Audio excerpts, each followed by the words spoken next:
Assalamualaikum warahmatullahi wabarakatuh.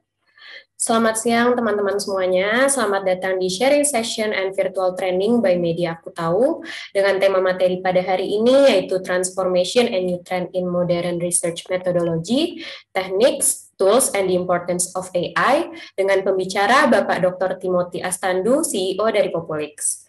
Nah, apa kabar nih teman-teman semuanya pada hari ini? Semoga teman-teman pada hari ini yang ikut virtual sharing session hari ini sehat-sehat semuanya ya, amin.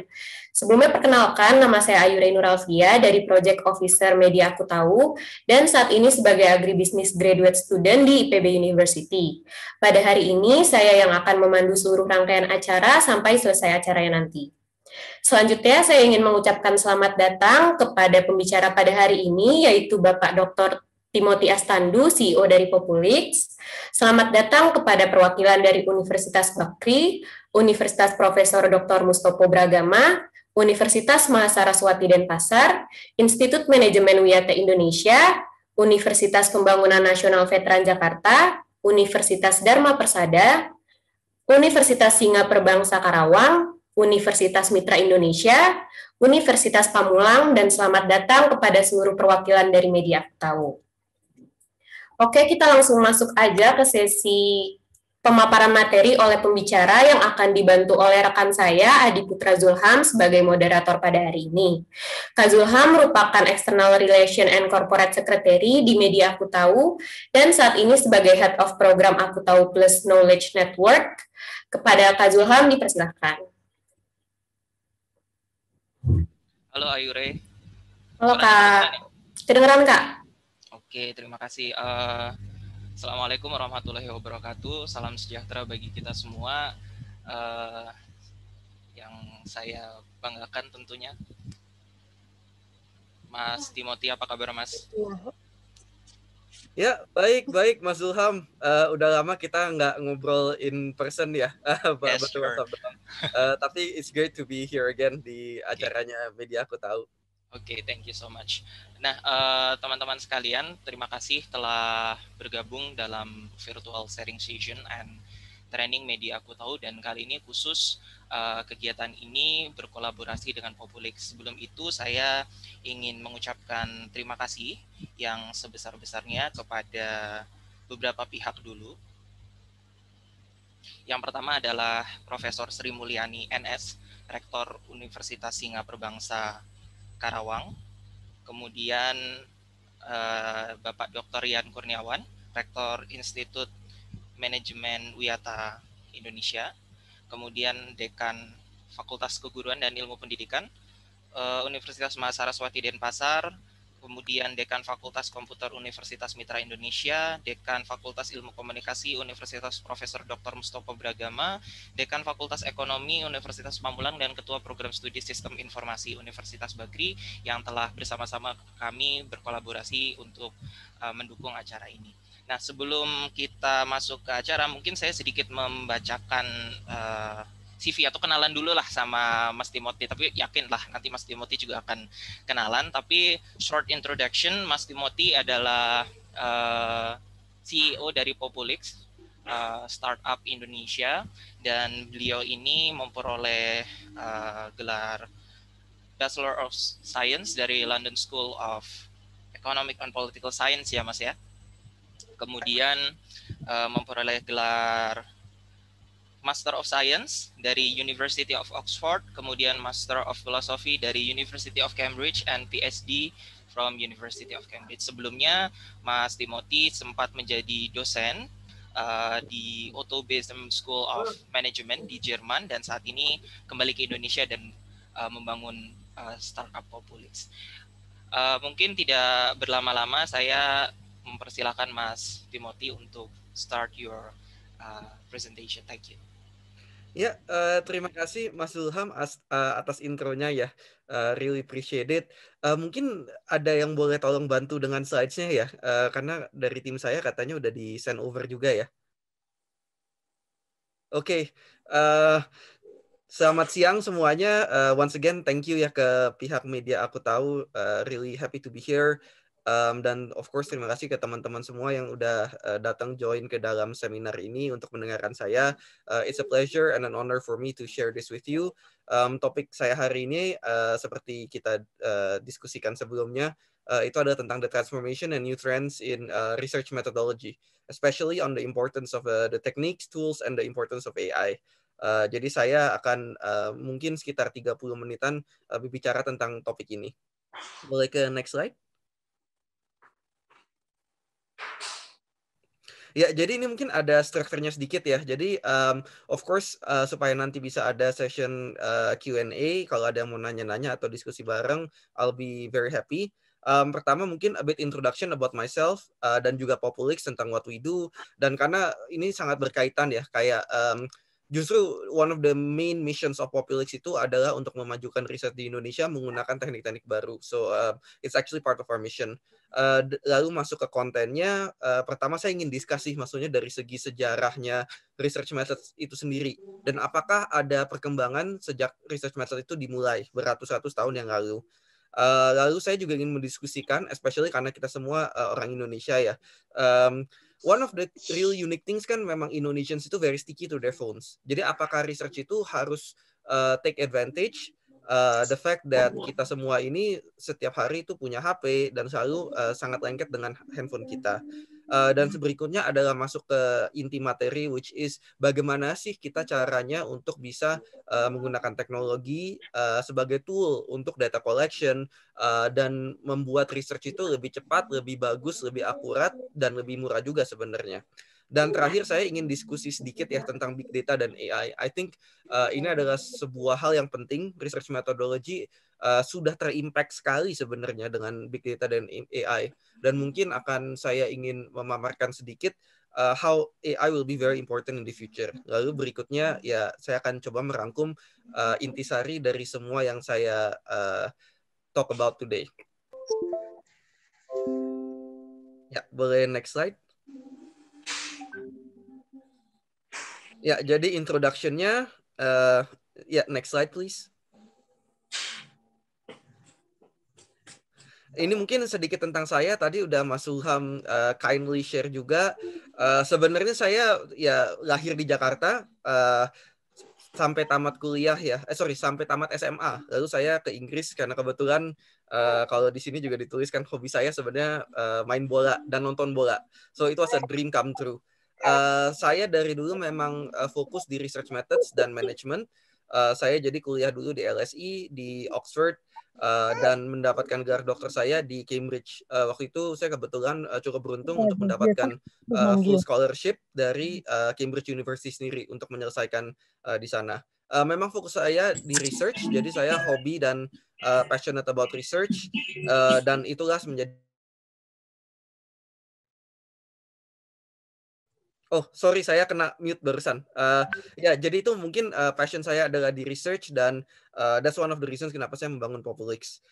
Untuk yang pengen ngecek juga, boleh cek Instagram saya @timoventures. Saya juga hobi jalan-jalan, and maybe you will find that interesting as well. Next slide.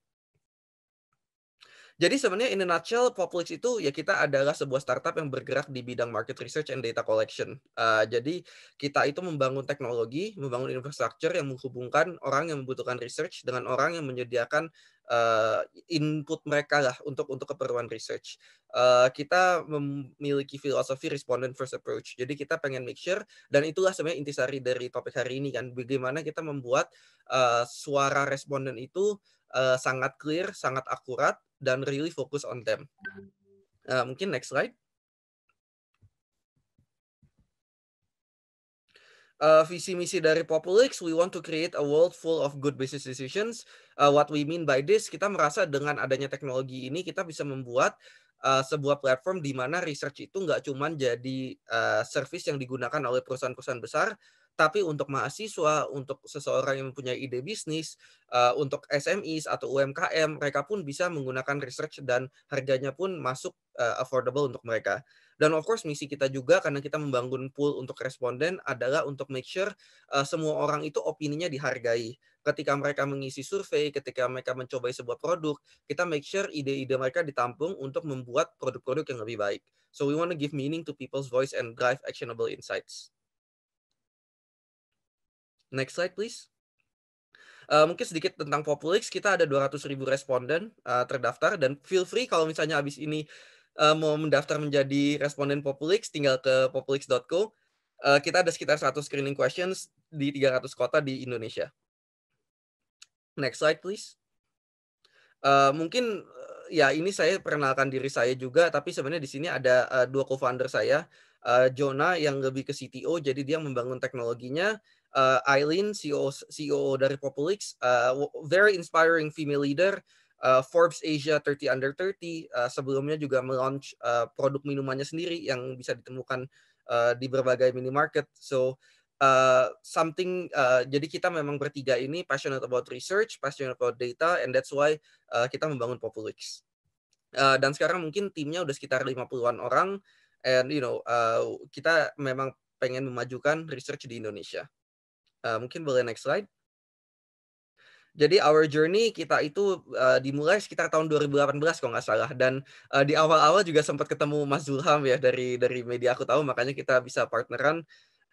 Kita memang udah di-fund oleh venture capital, dan seperti yang saya bilang tadi, misi kita adalah untuk memajukan research di Indonesia. Next slide. Ya, mungkin udah saya perkenalkan sedikit tentang Populix. I hope, kan ada pepatah ya, tak kenal maka tak sayang. So hopefully you know more about me, you know more about Populix, and understand kenapa kita ingin memajukan research dan misi visi kita seperti apa. Masuk ke inti materi, I wanna go a bit ke brief history in time lah ya, through the history of research methods ini seperti apa. Kalau kita lihat, boleh next slide.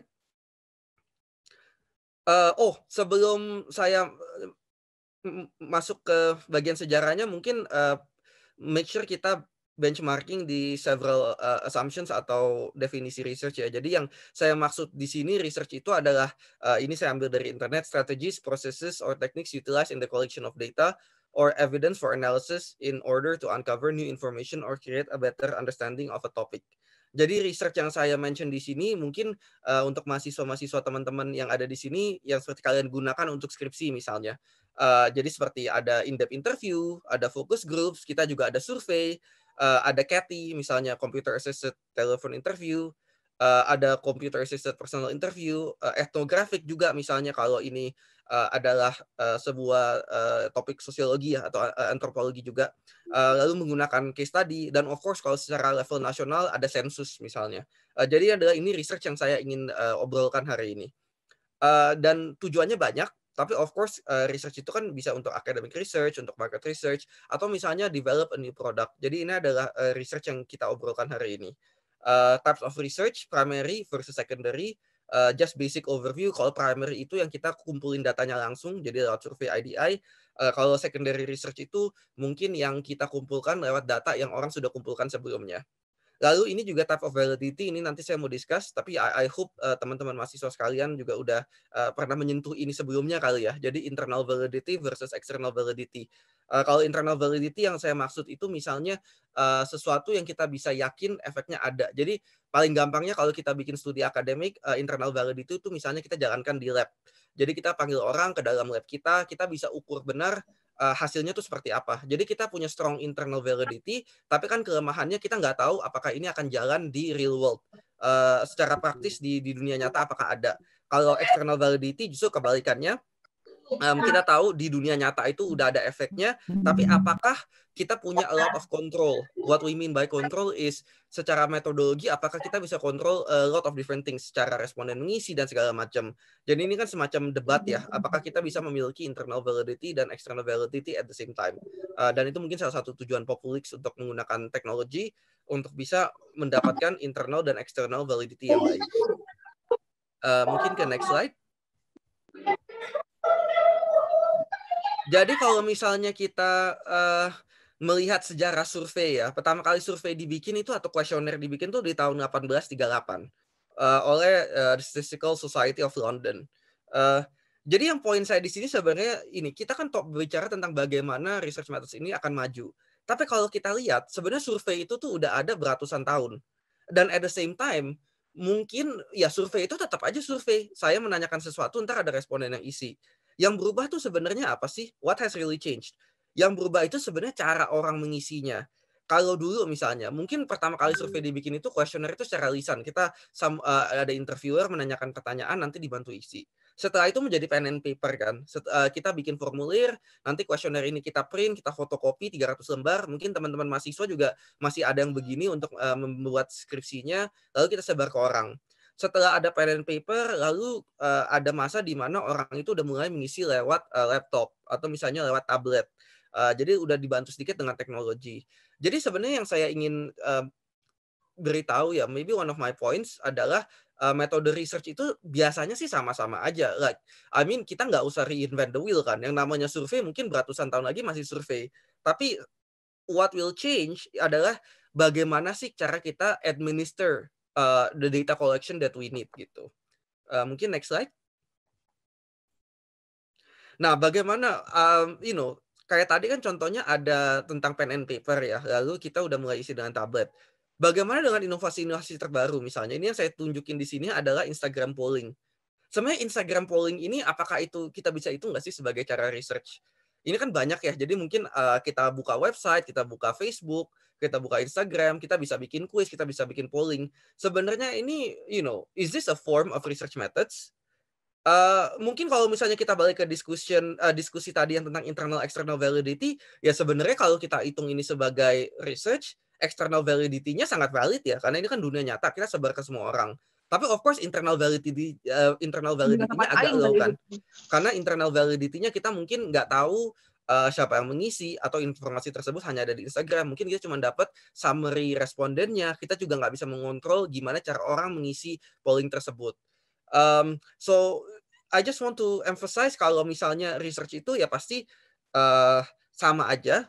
Kita juga nanya lewat poll, nanya kuesioner, sebenarnya itu bentuk pertanyaan yang sama aja, tapi cara melakukan data collection-nya yang mungkin akan berubah. Dan seiring teknologi makin maju, ya of course data collection itu akan berubah juga. Mungkin ke next slide. Jadi mungkin take away points ya dari bagian pertama ini, which is the brief history in time. The basic tenets of research methodology has remained the same. Kayaknya kalau misalnya kita lihat 300 tahun ke depan, yang namanya in-depth interview, yang namanya survei ya masih sama aja. Tapi what has evolved are the ways in which we collect data. Dan of course, with technology, can we attain both internal and external validity at the same time? Ini yang kita ingin coba kan. Dan beyond just internal external validity, bagaimana kita menggunakan teknologi untuk improve the entire data collection process kan. Dari speed, dari accuracy, dan dari knowledge about the respondents themselves. Mungkin next slide. Nah, ini saya ingin discuss tentang mungkin habits orang di Indonesia ya. Jadi what I mean by respondent zeitgeist, zeitgeist ini kan maksudnya something trend about right now ya. Kalau kita lihat di zaman sekarang ini ya semua orang pasti punya HP. Saya justru nggak kenal orang yang nggak punya HP actually. Kecuali mungkin kalau kita ke pedesaan mungkin itu lain cerita lah. Tapi in urban areas pasti semua orang punya HP. Walaupun HP-nya mungkin berbeda-beda. Semua orang pasti main HP. Semua orang tahu Facebook, semua orang tahu Instagram. Dan apakah ini present an opportunity untuk kita melakukan data collection dengan cara yang baru, dengan tools-tools yang baru, dengan teknik-teknik yang baru. Next slide. Jadi mungkin Indonesians and their HP. Just a few facts about Indonesia. 4 jam per hari ya selama tahun 2019 itu ada rata-rata orang main di HP. Udah gitu juga 56% dari responden di Indonesia menyatakan mereka mending ketinggalan dompet dibanding ketinggalan HP. Udah gitu lebih, mungkin udah puluhan, sebentar lagi ratusan juta orang akan punya akses ke internet. Udah gitu juga kalau kita lihat, sebenarnya udah tahu dari tahun 2015 ya, mungkin if you guys know Qualtrics, SurveyMonkey, sejak adanya mereka, online survei itu udah menjadi lumbung-lumbung dari semua research yang dilakukan di dunia. More than 50% of surveys itu dijalankan di mobile app. Dan actually more than 50% of all research done, apakah itu kuantitatif, kualitatif, itu udah melalui formulir online survey sebenarnya. Next slide. Jadi take away dari poin dari sini adalah sebenarnya kalau kita ingin melakukan research, wouldn't it be good kalau misalnya kita bisa bring research closer to the respondents by being present on their phones. Jadi yang dulunya mungkin kita cuma bisa reach 100 orang, kalau kita sebar-sebarin survei ke teman-teman kita, kalau kita bisa nempel di HP orang, pasti kita akan bisa reach jauh lebih banyak orang. Dan dengan kita bisa reach jauh lebih banyak orang, kita bisa mendapatkan data yang lebih kaya kan, richer insights. Kita bisa tahu orang-orang seperti apa akan menjawab seperti apa. We can do complex and time-oriented data collection beyond just simple surveys. Kalau kita bisa membuat mobile app, kita nggak bisa cuma melakukan survei aja, kita bisa booking IDI, kita bisa melakukan misalnya lewat Zoom seperti ini, kita bisa melakukan focus group discussion, kita bisa mengirimkan produk-produk baru ke mereka, lalu mereka isi diary setiap harinya. So it opens the door for much more complex data collection processes. Nah, mungkin yang sebuah challenge di sini adalah how do we make an app that allows people to respond to quote-unquote boring studies while having fun simultaneously? Yang saya maksud di sini kan orang pasti mikir, wah kalau misalnya isi survei di HP pasti bosen lah, mending saya main Mobile Legend misalnya. Jadi challenge-nya di sini ya nggak cuma kita bisa nempel di HP-nya, tapi make sure kita selalu nempel di HP-nya. Kalau nggak kita akan di-uninstall kan. Gimana cara orang itu ingin melakukan survei, membuat studi di dalam HP-nya sendiri. Next slide. So, the next question, should we embrace technology and creative data collection? Jadi ini ada dua sisi ya. What I mean by embrace technology, of course, adalah menggunakan teknologi untuk keperluan riset. What we mean by creative data collection adalah bagaimana kita melakukan ya data collection dengan cara-cara yang mungkin nggak normal atau mungkin nggak diajarin di universitas gitu ya. Kalau kita go through basic quantitative research 101 atau qualitative research 101, bagaimana sih kita melakukan research itu dengan cara-cara yang unik, dan ini akan menjadi terobosan-terobosan dan inovasi ke depannya. Next slide. So, di Populix itu memang kita, what our mission itu membangun new tools dan techniques untuk melakukan research secara lebih efisien. Jadi contohnya, untuk misalnya kita tahu nih, daripada kita nanyain orang, kalian belanja apa aja sih? Itu kan susah kan? Gimana kalau kita minta mereka untuk upload invoice-nya aja? Atau even better, kita connect ke email mereka supaya kita bisa tarik invoice-nya. Of course, dengan catatan ya responden ini memberikan izin ya. Kita juga nggak mungkin bisa mengumpulkan data ini tanpa izin responden kan.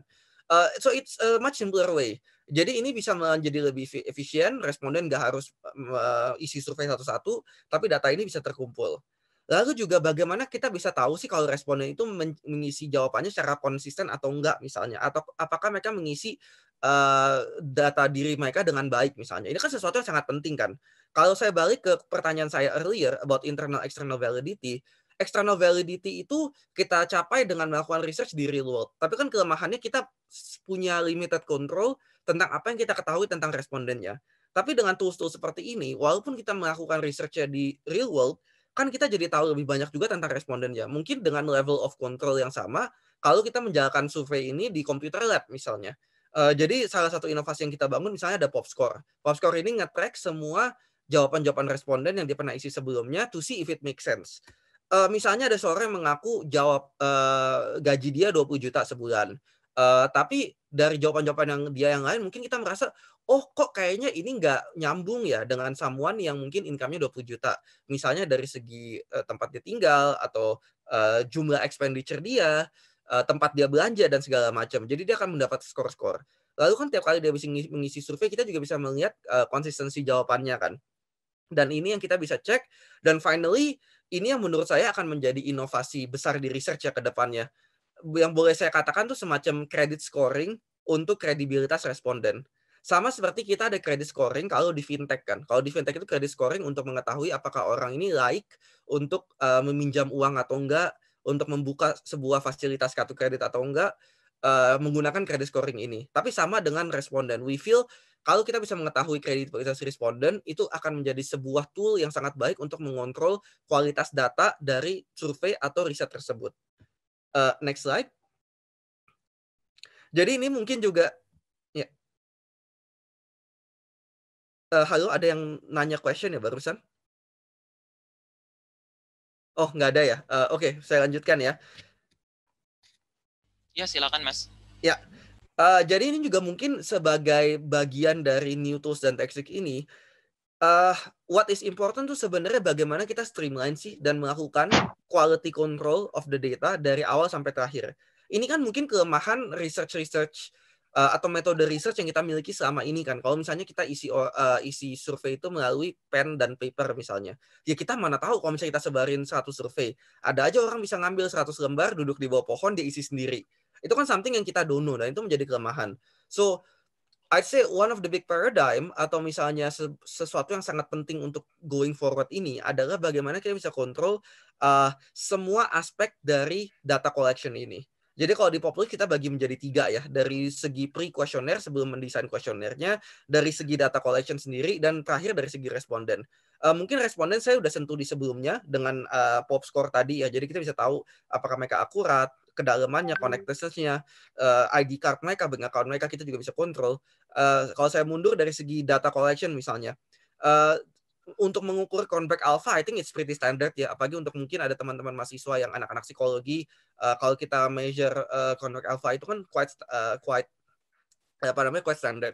Kalau dengan teknologi kita bisa measure secara otomatis. Jadi kita bisa tahu konsistensi answer mereka, dikalkulate, kita set aja parameter angka seberapa convex alpha yang kita terima, angka seberapa yang kita nggak terima. Misalnya kita taruh angka convex alpha di bawah 0,6, wah ini udah nggak konsisten nih. Ya udah, survei itu bisa langsung buang responden-responden yang convex alpha untuk variabel-variabel tertentu di bawah 0,6 misalnya. Terus misalnya kita pengen tahu, oh ada orang nggak sih yang isi misalnya surveinya 10 kali. Seperti yang saya bilang tadi, kalau misalnya melalui cara yang lama, ya kita nggak tahu, bisa aja orang isi yang sama. Kalau misalnya saya ingat di universitas saya yang dulu, cara mereka ngelihat orang isi itu ngisi sama atau enggak, ya lihat tulisan tangannya kan, warna penanya sama atau enggak, kalau dia ada open-ended question, handwriting-nya sama atau enggak. Itu kan something yang sebenarnya nggak visible untuk angka-angka yang besar, N-nya misalnya atau sample size-nya. Ya kita bisa do that dengan nge-track IP address orang itu ngisi survei misalnya. Jadi mereka nggak bisa isi lebih dari 1 kali. Kita juga bisa memonitor berapa kali dia klik sebuah jawaban, berapa kali dia maju mundur untuk mengetes apakah responden itu fokus atau enggak. Jadi paling gampangnya gini, misalnya sebuah survei itu membutuhkan waktu 5 menit untuk diselesaikan. Ya kita setting aja parameter 2 standar deviasi dari kiri dan kanan dari average time untuk survei tersebut, ya kita bisa buang. Karena kita tahu kalau misalnya kecepatan berarti dia cuma streamlining kan, dia cuma iya aja. Kalau dia kelamaan mungkin dia lagi sambil nonton sinetron kali atau lagi sambil mandi kan kita nggak tahu kan. Jadi ya kalau dia isi survei kelamaan ya kita buang aja hasil jawabannya. Dari segi kuesioner pun sendiri ya kita juga udah bisa do a few checks ya. Jadi misalnya kita menggunakan validated and pre-tested templates. Kita juga ada pilot testing, feasibility studies, dan hal-hal tertentu lah. Even di app kita sendiri, kalau kita mau setting, orang punya open-ended question misalnya, harus minimum 50 karakter. Itu juga bisa. So there's a lot of things we can do. And the point I'm trying to make here adalah teknologi itu membantu kita untuk make sure data quality itu jauh lebih baik. Next slide.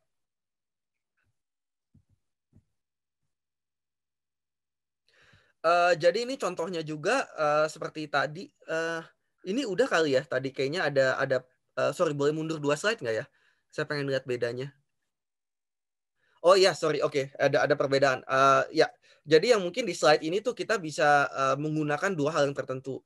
Kalau pop check ini ya seperti yang saya bilang tadi untuk ensure the data quality dan segala macam, kita bisa make sure misalnya kalau dia mau menarik saldo uang mereka, ya apakah nama ID mereka dengan nama rekening bank atau GoFo OP-nya sama. Ini kan untuk kita make sure orang yang benar yang ngisi surveinya dan kita bisa mempertanggungjawabkan ke clients kita, atau misalnya ya basically orang yang ngisi ini beneran ada, bukan bukan tuyul or anyone yang basically creating multiple accounts. Dari segi public polls juga ini yang sesuatu yang untuk keep mereka engage. Seperti saya mention sebelumnya kan, kalau misalnya orang disuruh isi survei tiap hari ya bosen, lama-lama app kita uninstall. Jadi mungkin challenge research juga adalah bagaimana menggunakan teknologi untuk membuat research itu fun, membuat research itu interesting. Jadi kita di Populus itu tiap hari juga ada engaging public polls, kita juga bikin games, dan kita juga ada gamification. And I think this is important to make sure dari mata responden mereka aware bahwa survei atau apps kita ini tuh something yang very fun to do dan mereka jadi lebih terbuka untuk memberikan opini mereka. Next slide. Jadi ini mungkin a bit of data ya untuk kalau di section sebelumnya kan saya mention orang Indonesia itu sangat sticky to their phones. Dan kita lihat dengan adanya Populix ini sebenarnya ini lumayan terbukti. Jadi dengan kita bisa hadir di handphone mereka itu ada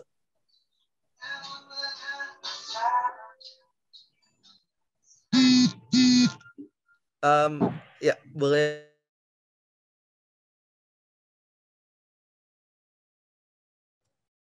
Ya, jadi dari segi responden metric sendiri ini mungkin yang saya bilang sebelumnya ya. Jadi kita melihat kan kita di Populix ini menjalankan research dari dua sisi ya. Kita ada yang online dan untuk certain clients memang ada sebagian yang kita tetap jalanin offline. Ada perbedaan di mana semua research ini even clients kita itu moving dari offline ke online. Jadi online is becoming the new norm. Dan inilah yang seperti saya bilang kan, topik hari ini adalah tools dan techniques for new research method sebenarnya. Dan semua ini adalah shifting ke online. Jadi lama-lama yang namanya face-to-face interview atau misalnya yang product testing dilakukan di suatu tempat itu akan hilang dan ujung-ujungnya akan masuk ya kalau saya merasa di Indonesia mungkin nggak ke laptop tapi langsung ke HP. Jadi it's very important to know that the point I'm trying to make is that arah angin ke depannya, the direction research is going in Indonesia, it will be very 100% mobile based. Dan of course ada impact dari corona juga kan. Dengan ada corona mungkin lebih susah untuk melakukan research secara offline. Makanya pergerakan dari offline ke online ini akan menjadi jauh lebih cepat daripada yang kita antisipasi. Jadi from my view at least, dalam setahun 2 tahun ke depan ini, importance of online research methods akan menjadi jauh lebih important dibanding offline research methods. Next slide.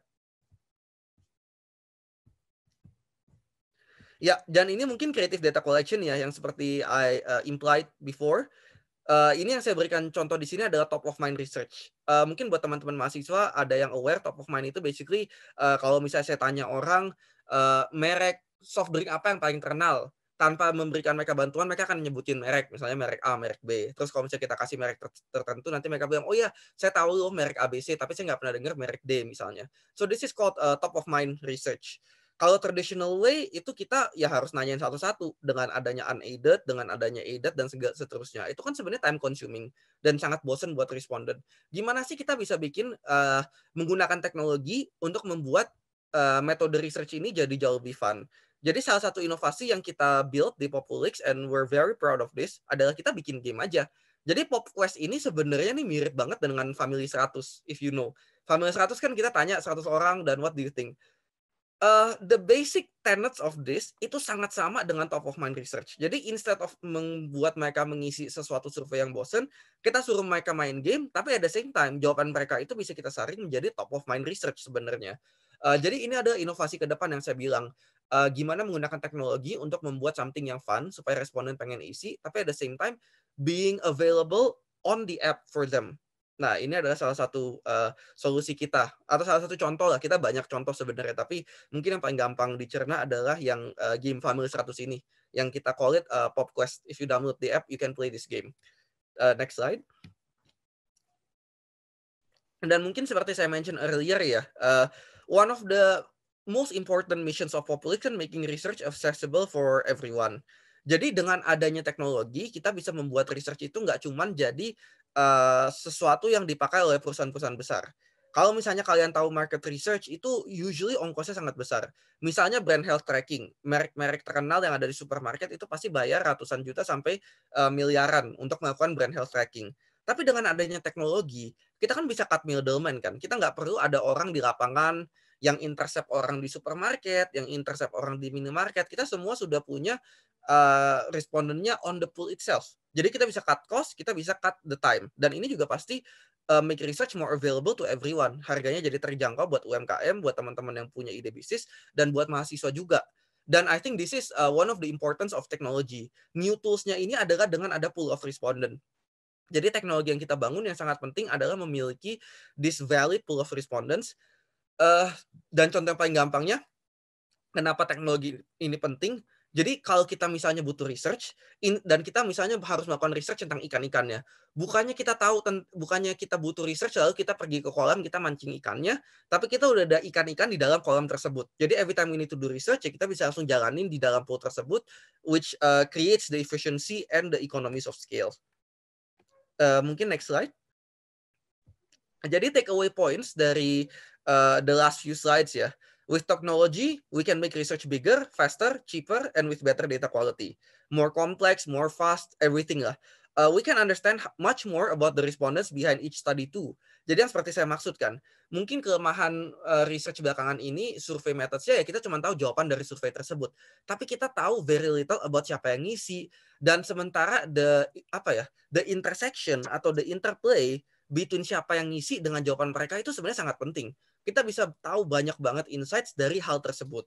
And that's where technology can come in. Dan teknologi research ke depannya pasti akan fokus ke arah tersebut. At the same time, with the technology, we can democratize data and make research accessible to anyone, even if they have limited budget or limited experience. Ini yang saya maksud dengan kita harus democratize research, kita harus make research accessible to everyone. Dan hal ini nggak mungkin tanpa adanya teknologi. Jadi ini akan menjadi sebuah hal yang semakin kita ke depan, mungkin sama ya dengan handphone dan pulsa internet beberapa tahun yang lalu. Mungkin dulu itu cuma telepon GSM, tapi sejak adanya pulsa murah, semua orang bisa connected. Sama dengan research, dengan adanya teknologi, research itu akan makin cepat, makin murah, dan accessible to everyone. Dan itulah menjadi misi kita juga sebenarnya di Populix. Mungkin next slide. Ini mungkin final section dari saya ya, sebelum I go to the summary. The future is here, big data dan AI.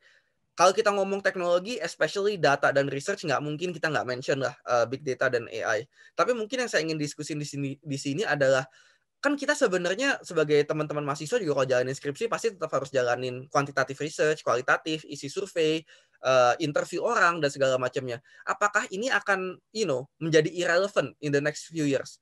Kalau kita udah ada AI, udah ada big data, apakah kita udah nggak pernah memerlukan survei sama sekali? Kan kita udah tahu informasi orang dari data dia di internet misalnya. So this is the thing I want to discuss. Next slide. Jadi mungkin again just to benchmark and standardize everyone's views ya. Ini jujur aja tim saya memprepare definisinya dari Wikipedia karena mungkin paling gampang dicerna juga. Big data is basically just a big set of data yang mungkin terlalu kompleks untuk orang jalankan. Jadi harus lewat komputer, mereka yang akan memproses data tersebut saking gedenya. Mungkin udah bukan tera lagi ya size-nya, tapi udah puluhan tera, ratusan tera, terabytes I mean. Dari segi AI, of course adalah intelligence dari machine ya. Jadi beyond human intelligence. Again, tujuannya adalah untuk menganalisa hal-hal yang kita sebagai human beings atau sebagai manusia ya udah impossible for us to do beyond our capabilities. Next slide. Jadi ini mungkin saya ingin memberikan contoh. Jadi mungkin seperti yang Mas Zulham mention juga sebelumnya, in my previous life before being the co-founder of Populix, saya sebenarnya kan dosen, dan waktu saya mengajar di University of Cambridge ya, saya dan seorang dosen lainnya tuh menulis sebuah case study namanya Big Data and Channel 4. Untuk paling gampangnya Channel 4 ini kayak semacam RCTI atau Indosiar di Indonesia lah. Jadi mereka adalah channel TV.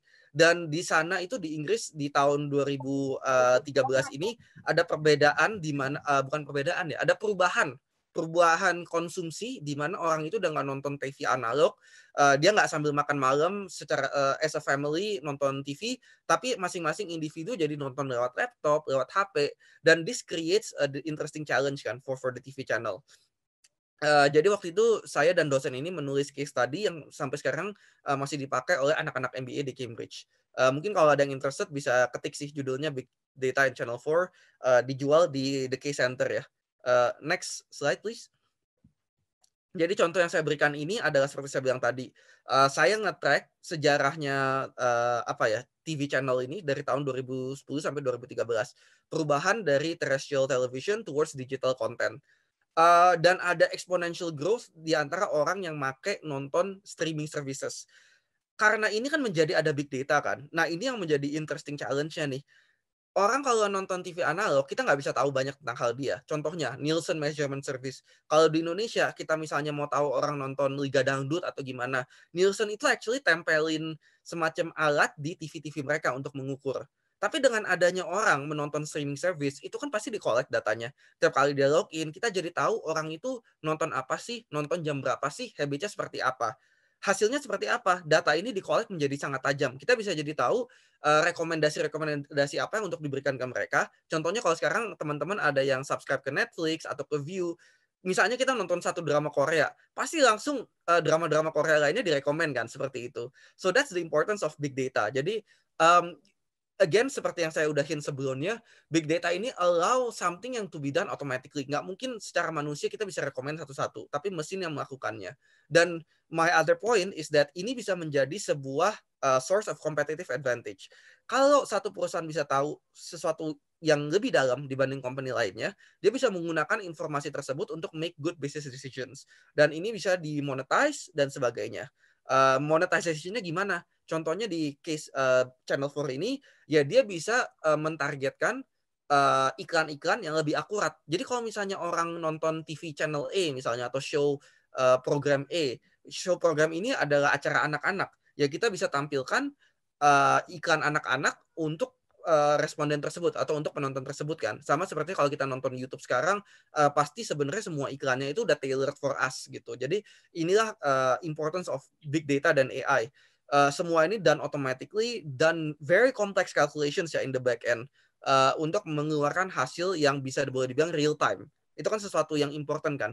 Kalau misalnya kita melakukan survei misalnya secara tradisional, ya paling cepat kita akan survei seminggu, nggak mungkin hasilnya real time. Kalau misalnya data-data ini pasti real time. Next slide, please. Jadi ini sebenarnya what I'm trying to imply at is that big data and AI itu sangat penting. Big data and AI itu sebenarnya hand in hand, jadi sebenarnya nggak bisa dipisahin juga. Di mana ada big data pasti dia ada AI, karena dua-duanya adalah udah menggunakan data yang saking besarnya, it will be impossible for humans to calculate kan.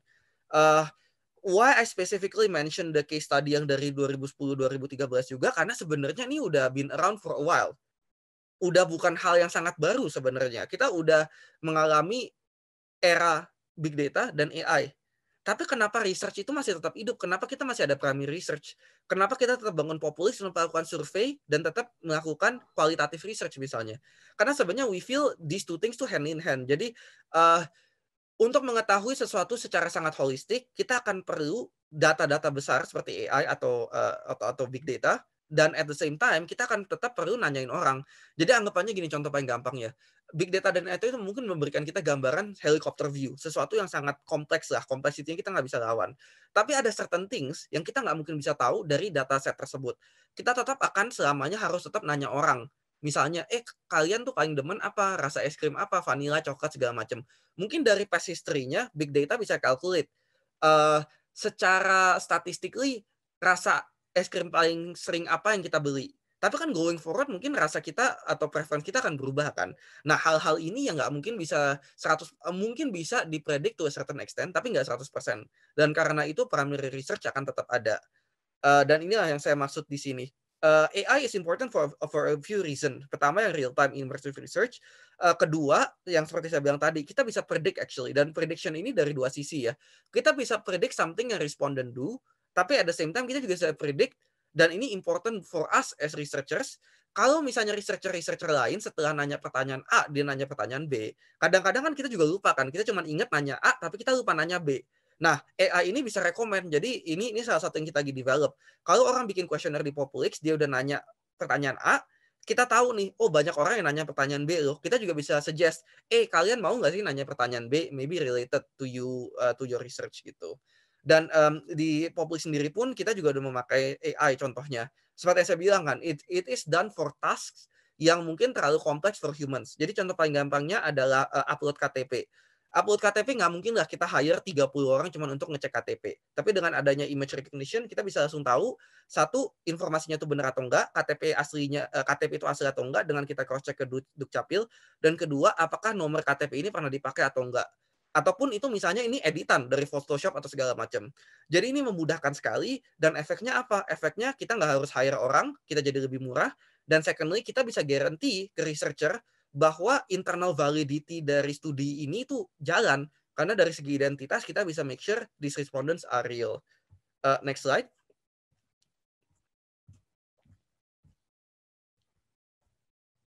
Ya, jadi ini mungkin a bit of the things yang kita develop juga ya. Jadi yang seperti saya bilang, AI itu akan menjadi sangat penting. Jadi kita juga harus bangun real-time dashboard untuk respondents. Kita juga yang seperti saya bilang, corona itu kan pasti akan mengimpact ya. Jadi instead of doing IDI atau in-depth interview secara offline, kita sekarang pun pasti bisa melakukannya lewat Zoom atau lewat aplikasi tersebut. Contoh yang paling gampangnya kita juga develop norms. Jadi dengan adanya big data kita bisa analisa orang Indonesia tuh sebenarnya jawabannya itu seperti apa sih? Karena kan kita tahu kan, misalnya kalau orang ngejawab Likert scale 1 sampai 7, 1 not don't like atau really don't like, 7 really like atau really super like atau something like that. Kalau dia jawab netral misalnya, orang Indonesia tuh apakah ada bias towards jawab sesuatu yang lebih setuju atau enggak misalnya. Karena kan kita as a culture pasti ada tertentu. Kita bisa calculate norms dari past answers tersebut misalnya. Dari segi back end kita juga akan ada infrastructure to proses big data. Mungkin saya akan go a bit faster ya, soalnya saya realize time-nya sudah sangat limited juga. Next slide please. Ya, jadi mungkin take away points dari ini adalah kita sebenarnya udah in the age of big data and AI. Big data and AI will never fully replace traditional research methods. What I mean by this, simple quantitative and qualitative methods, saya udah sebutin tadi. But combining both sources may yield a more holistic understanding of the topic at hand. Jadi benefits-nya AI dan tools-tools big data ini, of course, insight beyond human capabilities. Kita juga sebagai bisnis, sebagai researcher, ataupun whatever we do in terms of research, kita bisa membuat decision tersebut melalui data yang tepat. It can be a source of competitive advantage. Kita juga kalau misalnya kita bisnis, from a commercial perspective, kita jadi mendapatkan potential monetization value. Dan terakhir ya, of course ya ini, real-time analysis, dan yang lebih pentingnya lagi, predictive capabilities. Next slide. Mungkin summary dari talk saya ya. I just want to summarize a few points dari awal sampai terakhir. Next slide please. Jadi yang saya mulai di awal kan, when we went through the history of research, basic tenets of research methods itu masih sama, dan yang namanya survei, yang namanya IDI, kedepannya pasti nggak akan berubah. Formatnya akan itu-itu aja. Tapi kita harus realize the future is mobile, and modern techniques, modern tools harus take advantage of this. Kita harus bisa collect data melalui mobile, nggak melalui hal-hal yang terlalu tradisional. At the same time, big data dan AI complement instead of replacing primary quantitative and qualitative research. Therefore, kita sebagai researcher nggak harus takut dengan big data dan AI, tapi kita harus embrace technology to make research faster, better, and cheaper juga. What is important is to gain a holistic understanding by looking at different perspectives. And that's what I mean, instead of just using traditional research techniques, kita juga harus embrace modern research techniques. Dan terakhir mungkin ini sebagai misinya Populix ya, research should be democratized and accessible to anyone yang punya research question atau any questions that they would like to ask. Next slide please. So thank you so much untuk meluangkan waktunya. It has been a pleasure for me to present this to you today. Dan saya kembalikan ke pihak media Aku Tahu untuk memoderasi jika ada questions or anything yang ingin disampaikan oleh teman-teman semua.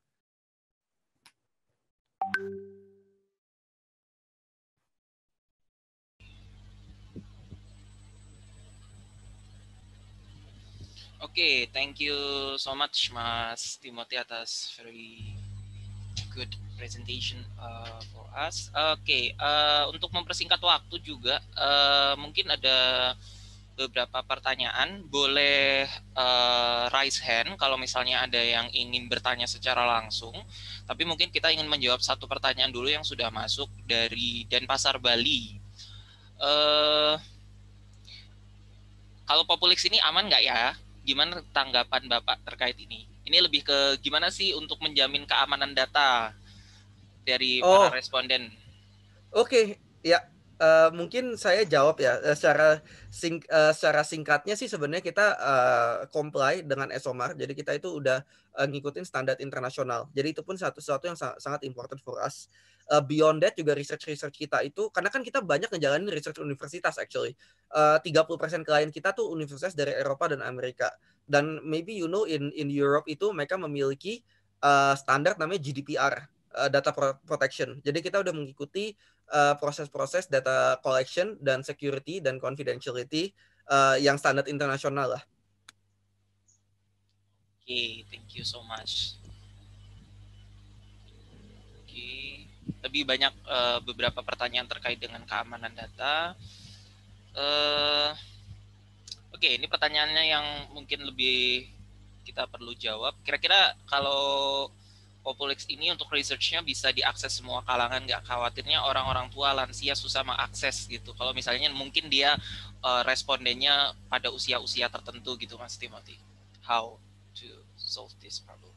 Ya, mungkin itu sesuatu. Actually, this is a brilliant question ya. Of course, yang namanya kita aplikasi pasti kita juga populasi responden Populix akan mirip dengan populasi orang yang pemegang HP di Indonesia. My simple answer, orang-orang tua aja sekarang aktif banget pakai WhatsApp. Kalau mereka bisa pakai WhatsApp, kita cuma butuh raise awareness, mereka juga pasti bisa pakai Populix app. Oke, mungkin dari Citra Eka Putri ini raise hand, mau tanya langsung boleh terkait dengan materi? Oke, saya tanya langsung aja deh. Iya, boleh. Soalnya lagi di jalan, saya jadi nggak bisa ngetik, mohon maaf. Silakan. Oke, yang saya mau tanyain itu sebetulnya balik lagi tadi sempat disinggung tentang kayak we have a different culture ya. Ketika kita ngelihat di Indonesia bahwa sebetulnya ketika kita mau melakukan satu penelitian, entah itu dalam bentuk survei atau apa segala macam, kayaknya orang Indonesia itu kayak rada alergi gitu ya dengan survei dan iklan dan lain sebagainya. Itu gimana sih taktik kalian untuk supaya kita tuh jadi lebih ngerasa bahwa sebetulnya ketika kita ikut survei itu deep information itu kayak berguna banget loh untuk research atau untuk something. Gitu aja sih sebetulnya, sesimpel itu. Oke, terima kasih. Thank you. Sorry, Mas Tim.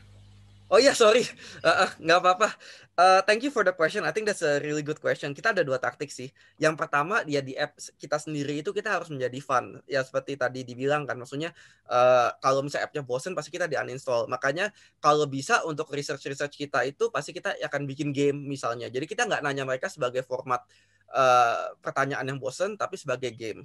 Dan yang kedua itu, kita ingin raise awareness bahwa opinions atau insights kalian itu sebenarnya sangat important. Sorry, saya bisa dengerin echo ini. Boleh ada yang mute nggak ya? Ya, sorry.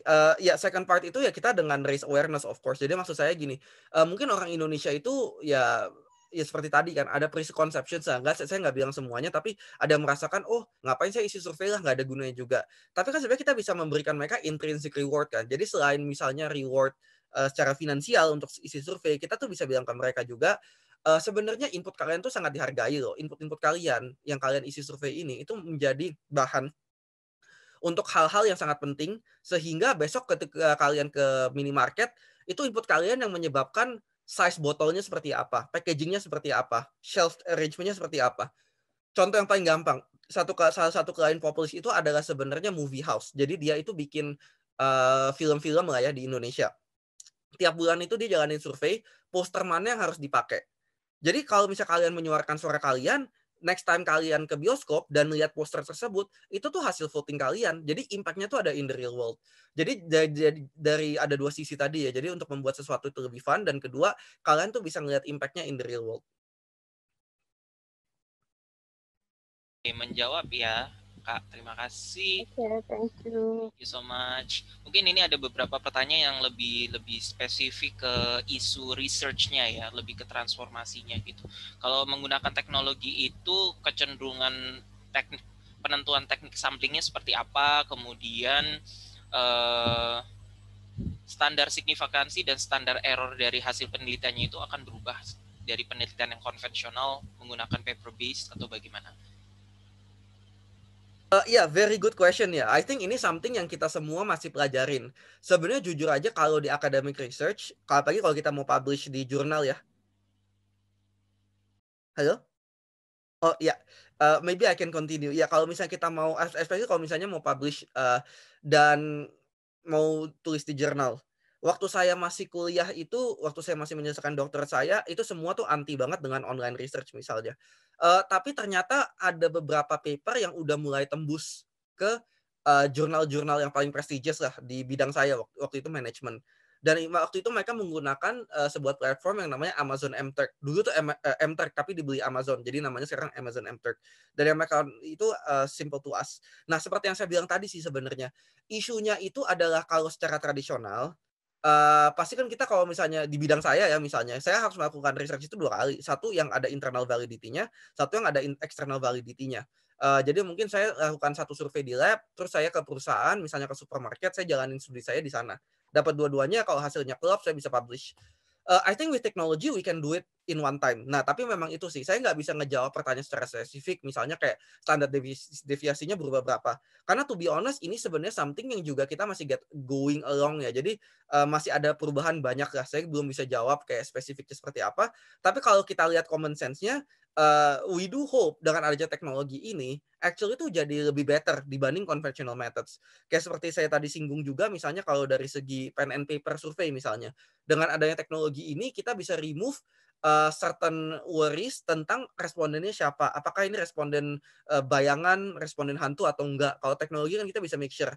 Apalagi kalau ntar in the future ya, misalnya kita ada blockchain untuk survei. Atau misalnya survei yang harus diisi satu orang, nextnya diisi orang lain dan segala macam. Dengan adanya blockchain, itu akan lebih maju lagi sebenarnya. So again, I think secara spesifiknya saya mungkin nggak bisa jawab specifically banget perubahannya di mana. Tapi I do believe that dengan adanya teknologi ini, research methods itu akan lebih baik sih. Thank you, Mas Timothy. Maybe one question lagi, atau tadi ada mention untuk jadwal Mas Timothy? Mas cukup atau gimana? Ya, mungkin saya bisa take a few more questions sih. 2 more questions I think should be okay. Oke. Mungkin ini lebih ke apa namanya, pertanyaan yang mungkin lebih ke kualitatif ya. Kalau misalnya ada rekaman pembicaraan gitu yang ada di YouTube misalnya atau di platform-platform tertentu yang memang sudah dipublikasikan, apakah tetap bisa digunakan sebagai data yang primer atau malah sudah masuk ke sekunder? Dan kemudian dari sisi teknologi, apakah bisa juga membantu untuk yang penelitian kualitatif? Kalau tadi kan cenderung lebih banyak penelitian yang kuantitatif menggunakan statistik. Thank you. Ya, mungkin saya jawab ini ya. Ini actually a really good question. Mungkin tadi di diskusi saya terlalu banyak diskusi tentang pengembangan teknologi kuantitatif sehingga kualitatifnya kurang. Tapi it's absolutely true. Secara kualitatif itu udah banyak sekali inovasinya. Contoh paling gampang, yang mungkin lumayan mirip ya. Saya kenal satu orang yang di mana dia punya research kualitatif itu ngelihat video-video dan surat-surat dari CEO perusahaan gede untuk mengetahui apakah harga saham dia akan naik atau turun berdasarkan emosi yang ditunjukkan dalam kata-kata tersebut. Nah, itu kalau kita bacain satu-satu capek kan suratnya. Atau kita nonton video dia capek kan. Jadi kita bisa pakai teknologi ya auto transcribing. Jadi semua video-video itu jadi otomatis ketahuan kata-katanya. Surat-suratnya juga auto upload, bisa ketarik, udah gitu masukin sebuah program. Program ini yang narik nih. Kata-kata ini misalnya akan dihitungnya sebagai emosi negatif. Kata-kata ini akan dihitung sebagai emosi positif misalnya. Jadi teknologi itu di situ bisa banget. Dan itu menjawab pertanyaan pertama. I think kalau misalnya menggunakan bahan-bahan itu sebenarnya bisa aja sih. Cuman again datanya dari mana? Kalau misalnya dan untuk tujuan apa? Kalau research akademik pasti data-datanya yang data primer atau sekundernya itu harus ada preseden yang pernah dipakai sebelumnya. Jadi kalau di example yang saya berikan sebelumnya, dia pakai itu adalah surat yang diterbitin perusahaan-perusahaan besar dan masuk ke dalam bursa saham. Jadi ada jelasnya kan. Nah, kalau video YouTube kan mungkin agak rancu nih. Apakah video YouTube ini cuma dari influencer atau segala macam, apakah bisa dianggap sebagai data yang valid?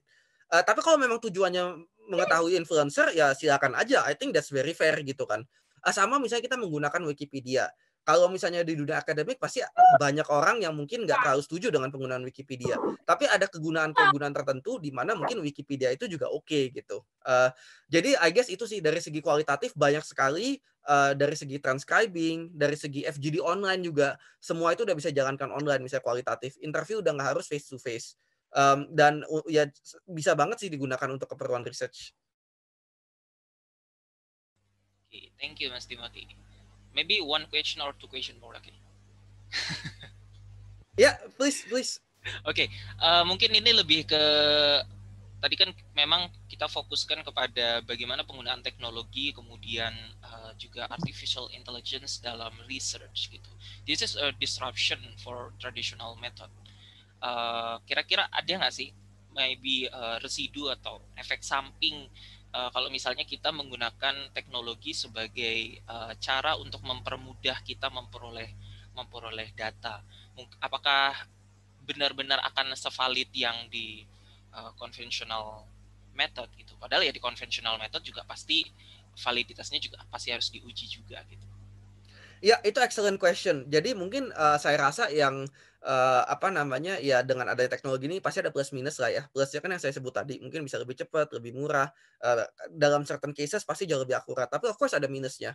Mungkin karena pertanyaan sebelumnya tentang kualitatif, saya juga mau pakai contoh kualitatif deh, supaya untuk menyentuh kualitatif ya, karena tadi kebanyakan kuantitatif, mungkin banyak teman-teman yang, care buat kualitatif.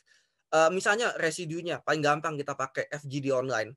Kalau misalnya FGD-nya offline, kan semua orang itu pasti ketemu. Jadi moderatornya tuh gampang untuk bikin interaksi antara orang-orang.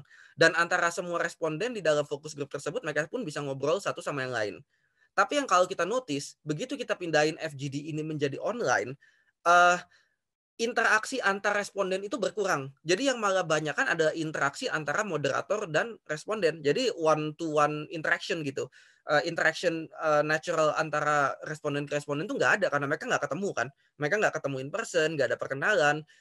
Dan jadi lebih burden ke moderatornya untuk bisa jago mention atau mengulik-ngulik lah informasi dari responden tersebut satu-satu.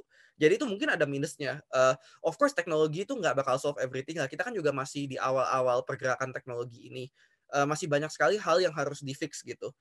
Tapi at least menurut saya plus points-nya itu cukup signifikan sehingga ya kita harus pursue this gitu. Dan sambil jalan kita akan mengoreksi lah minus-minusnya ada di mana aja. Thank you, Mas Timothy. Oke, kita cek satu lagi. Oke, cukup banyak ini pertanyaan terkait dengan data security. Sebentar. Oh, bagaimana kita untuk menentukan responden gitu di Populix, gimana caranya sih Mas? Kan ini kan biasanya kalau kita di penelitian kuantitatif, peneliti punya otoritas untuk menentukan respondennya itu kriterianya seperti apa gitu. Nah itu kira-kira kalau menggunakan teknologi seperti apa gambarannya? Ya, kalau menurut saya ini justru lebih bagus dengan teknologi ya, karena of course di Publish itu kan kita market research. Again tujuannya apa nih, kalau misalnya tujuannya adalah statistical testing untuk keperluan akademik, pasti ada angka-angka tertentu yang kita harus capai kan, misalnya N-nya berapa supaya ntar bisa dapat significance test berapa. Kalau cuma market research di mana kita cuma sebenarnya ya ngelihat pattern aja, atau ngelihat, orang sebenarnya lagi hobi apa sih sekarang, ya itu sampelnya kita tentuin pasti bisa lebih kecil, nggak harus gede kan, karena kita nggak harus attain that statistical significance gitu. Jadi with us is much more flexible dan mungkin kelebihannya Populix ya karena kita punya dashboard ya kita bisa main-mainin langsung. Kita ada pool misalnya 200.000 orang. Ya researchernya bisa langsung set. Saya harus selesai dalam seminggu nih. Ya udah saya main-mainin deh. Misalnya saya cuma butuh kuotanya 1.000 atau 100 atau 2.000. Nah, itu bisa langsung dilihat diestimasi seberapa cepat seberapa lama akan selesai. Dan of course filteringnya juga jadi lebih tajam ya. Dengan adanya teknologi kan kita udah nanya ini semua screeningnya di sebelumnya. Jadi dia punya gender, dia punya religion, dia punya income segala macam. Kita bisa set self filter tersebut sebagai pre-screening sebelum orang itu qualify untuk mengisi survei atau enggak. So gampangnya di situ sih. Jadi it saves a lot of time sebelum studi itu dimulai. Thank you Mas Timothy. Oke, rekan-rekan sekalian, semoga semuanya terjawab. Mohon maaf karena memang keterbatasan waktu, tidak semua pertanyaan bisa dijawab. Mungkin sedikit saya berikan summary ya sebelum Mas Timothy juga memberikan closing statement. Ya. Sebenarnya penggunaan teknologi itu adalah bagian dari perkembangan zaman ya. Artinya memang karena adanya teknologi harusnya bisa membantu kita. Tapi teknologi itu akan membantu jika kita menggunakannya dengan baik juga gitu. Kalau misalnya kita tidak menggunakannya dengan baik, mungkin teknologi akan benar-benar mendisrupsi secara negatif. Nah, dalam konteks penelitian, memang kita harus bisa mengikuti perkembangan zaman untuk mengikuti kecepatan gitu. Kalau misalnya kita cuman pakai konvensional method gitu, mungkin kita akan kalah bersaing dengan peneliti-peneliti lain atau hasil penelitian kita kurang maksimal dan lain sebagainya. Nah, itu yang kita harus betul-betul pahami transformasi pada modern research methodology.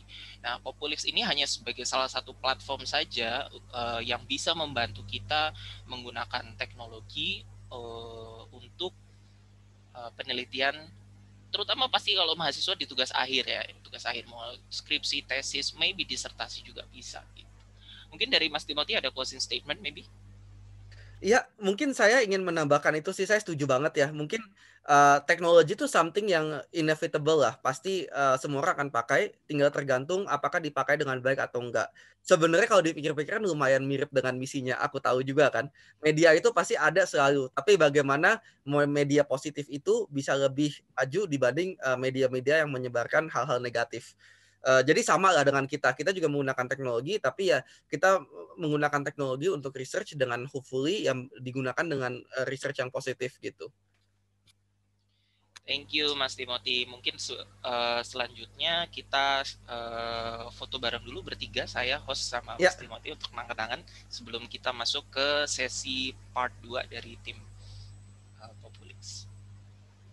Oke, hitung ya. 1, 2, 3. 1, 2, 3.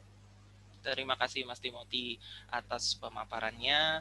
Semoga bermanfaat buat kita semua. Nanti selanjutnya bagi teman-teman yang mau tanya-tanya terkait dengan modern research atau mau dibantu konsultasi nih, tugas-tugasnya nanti ada sesinya khusus bareng sama Populix gitu ya. Jadi ditunggu setelah ini. Selanjutnya mungkin kita kembalikan ke Ayure. Terima kasih Mas Timothy atas pemaparan.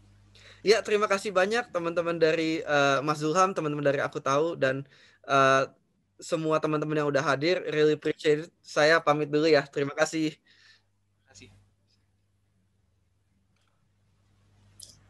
Oke, terima kasih banyak kepada Mas Timothy Astandu sebagai pembicara pada hari ini. Semoga materi dan ilmu-ilmu yang sudah diberikan oleh Mas Timothy dapat berguna dan bermanfaat untuk kita semuanya di masa depan. Terima kasih juga kepada Kak Zulham sebagai moderator karena sudah memandu sharing session dan virtual training pada siang hari ini. Mungkin saya ada mau menyimpulkan sedikit dari materi yang sudah disampaikan oleh Mas Timothy. Yang pertama dari visi Populix sendiri itu adalah untuk membuat suatu platform di mana UMKM selain mahasiswa juga dapat melakukan research yang tentunya mudah dan efektif untuk digunakan.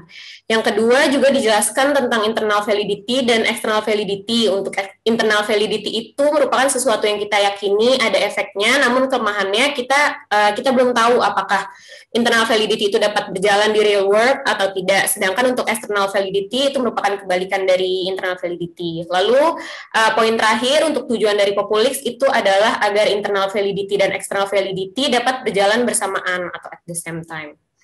Seperti itu. Oke. Sebelum acara pada hari ini ditutup, saya ada pantun sedikit. Tunggu itu, habis ini kita sesi dari Mbak Jessica dulu sebentar. Oke, iya silakan. Halo Mbak Jessica, apa kabar? Halo Mas Dul, apa kabar? Iya. Baik, terima kasih Mbak Jessica. Mungkin teman-teman habis ini masih ada kuis dari Media Aku Tahu dan Populix, jadi jangan kemana-mana dulu. Dan pasti absensi akan ada setelah sesi foto bersama. Kita masih ada sekitar 10 menit lagi untuk sesi tersebut. Mungkin sebelum itu saya ingin memperkenalkan Mbak Jessica. Mbak Jessica ini adalah Head of Marketing Populix dan sekarang ingin memberikan sedikit short brief buat teman-teman sekalian mahasiswa yang mungkin nanti ingin melakukan penelitian dengan metode yang lebih modern. Itu seperti apa sih proses-prosesnya? Mungkin Mbak Jessica bisa memulai. Thank you so much. Thank you, Mas. Oke, mungkin ada yang bisa bantu present ya slides-nya.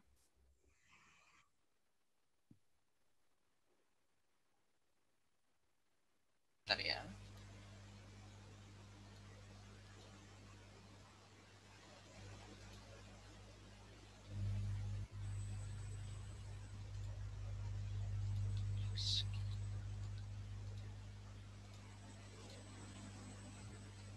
Nah, jadi mungkin kalau tadi sempat ada beberapa pertanyaan dari teman-teman yang belum sempat terjawab ya, apakah kalau misalnya Populix ini bisa dipakai nggak oleh semua kalangan, atau misalnya cara pemakaiannya seperti apa, ada panduannya nggak sih? Nah, ini sebenarnya jawaban dari pertanyaan teman-teman yang tadi belum sempat terjawab oleh teman-teman gitu. Jadi sebenarnya di Populix kita ada 2 tipe service, yang tadi ada tipe corporate service itu yang tadi mungkin mention ya, ada kuantitatif dan kualitatif. Dan untuk PHP ini sebenarnya adalah service terbaru dari kita, namanya paket hemat Populix, di mana tujuan kita memperkenalkan paket hemat Populix ini adalah supaya teman-teman, mahasiswa, atau misalnya yang punya usaha UMKM juga bisa melakukan research gitu. Kenapa sih atau apa sih pentingnya research bagi teman-teman mahasiswa atau mungkin pengusaha-pengusaha UMKM gitu? Karena dari tim Populix sendiri kita sadar kalau ternyata tuh selama pandemi ini ya, especially tuh persaingan di bidang UMKM tuh makin ketat gitu. Banyak orang-orang yang mungkin tadinya bekerja jadi karyawan, kemudian kena PHK dan akhirnya membuat usaha sendiri, usaha UMKM sendiri, jualan di online gitu ya. Jadi persaingan makin ketat. Nah, kita juga menemukan banyak case nih, ternyata nggak semua UMKM tuh berhasil ya gitu. Ada banyak UMKM yang juga gagal, udah keluarin modal segala macam tapi ternyata barangnya nggak laku dan semacamnya. Dan dari situlah kita decide untuk kita launch paket hemat Populix ini supaya semua kalangan mulai dari UMKM, mahasiswa itu bisa tetap melakukan research sehingga bisa melakukan perencanaan yang lebih matang gitu. Bisa tahu juga kira-kira pasar tuh sukanya apa gitu. Oke, mungkin next slide, Mas. Nah, jadi bedanya Populix paket hemat Populix ini sebenarnya ada salah satu paket murah yang kita launch baru di bulan ini. Jadi bedanya Populix PHP ini dengan service yang biasa adalah sama-sama tetap bisa monitor riset secara real time. Artinya teman-teman bisa mengakses dashboard-nya dari Populix, dari tim Populix gitu ya. Oke, mungkin next slide Mas. Nah, user flow-nya nih kira-kira seperti apa sih? Dan mungkin akan lebih kelihatan ya, kira-kira lebih kebayang. Bedanya PHP ini dengan research yang biasanya tuh apa sih? Gitu. Oke, jadi sebenarnya simpel banget caranya gitu ya. Pertama, teman-teman mahasiswa atau mungkin yang pengusaha UMKM bisa menghubungi tim Populix melalui WhatsApp, kemudian melakukan pembayaran via online dan mendapatkan formulir melalui link gitu. Jadi semuanya akan di-guide melalui tim admin kita by WhatsApp. Dan kalau misalnya teman-teman udah kontak, udah berhasil masukin formulir dan mengisi data diri di form kita, teman-teman juga bisa nih daftarin akun ke dashboardnya Populix gitu. Jadi kenapa ini bisa ini diperlukan, step ini diperlukan karena nantinya teman-teman bisa mempunyai akses sendiri ke dashboard Populix gitu. Jadi ketika teman-teman buat research, teman-teman bisa nge-track nih kira-kira studinya udah diisi berapa orang ya, atau misalnya sudah completed by berapa persen ya gitu. Jadi semuanya bisa di-track secara real time di dashboard kita. Oke, dan kemudian step selanjutnya adalah luncurkan studi. Setelah teman-teman berhasil masuk ke dashboardnya Populix, teman-teman juga bisa nih langsung luncurin studinya sendiri. Gitu. Jadi pertanyaan-pertanyaannya itu udah ada dari pihak Populix, bentuknya template. Nanti teman-teman bisa langsung upload aja, misalnya konsep usaha yang ingin ditawarkan tuh seperti apa sih gitu. Atau misalnya kalau aku pengen jualannya misalnya tas warna merah, kira-kira nih ada pembelinya nggak ya? Atau misalnya harganya nih kira-kira berapa sih yang orang mau beli gitu. Jadi kita bisa lebih tahu keinginan masyarakat tuh seperti apa terhadap produk dan service yang kita tawarkan. Dan yang terakhir setelah launch studinya ini juga sama, setelah tadi teman-teman udah sempat daftar, teman-teman akan langsung dapat ke akses dashboard ke Populix, di mana mulai dari proses studinya diluncurkan hingga proses akhir studinya selesai, teman-teman bisa langsung nge-track di dashboard Populix. Gitu. Next, Mas. Nah, harganya dan kira-kira apa sih yang bakal didapetin dari paket hemat Populix ini? Harganya cukup murah, jadi cukup terjangkau, mulai dari 2.999.000 yang termasuk dalam paket hemat Populix ini apa sih gitu. Jadi yang pertama teman-teman udah langsung dapat 200 responden di seluruh Indonesia. Jadi satu Indonesia ini akan ngelihat riset yang teman-teman lakukan itu seperti apa, totalnya 200 orang. Bentuknya adalah template question, jadi pertanyaan-pertanyaannya udah kita siapkan, teman-teman nggak perlu bingung lagi mikirin kira-kira aku pengen nanyanya seperti apa ya, atau mungkin kata-katanya nih harus seperti apa ya gitu. Dari tim Populix kita udah menyiapkan, tim riset kita udah menyiapkan sehingga teman-teman bisa langsung pakai pertanyaannya. Kemudian akses ke dashboard secara langsung, secara real time, dan teman-teman juga bisa mendapatkan raw data. Raw data ini adalah hasil dari studi yang udah teman-teman buat, jadi teman-teman bisa langsung download versi Excel dan PDF-nya dari dashboard Populix gitu. Prosesnya semua mudah banget, bisa langsung melalui kontak langsung melalui WhatsApp di 0813 1471 7550 tim admin Populix juga bersedia untuk membantu teman-teman nih. Kalau misalnya tadi ada yang sempat mention, kira-kira orang tua bisa nggak ya, ada panduannya nggak ya? Nah, ini timnya Populix bersedia banget, happy banget untuk membantu teman-teman mulai dari guide dari awal sampai akhirnya. Gitu. Oke, itu aja kalau dari diriku. Thank you untuk teman-teman semua yang udah attend acara hari ini. Thank you juga Mas Zul dan tim Aku Tahu yang udah arrange.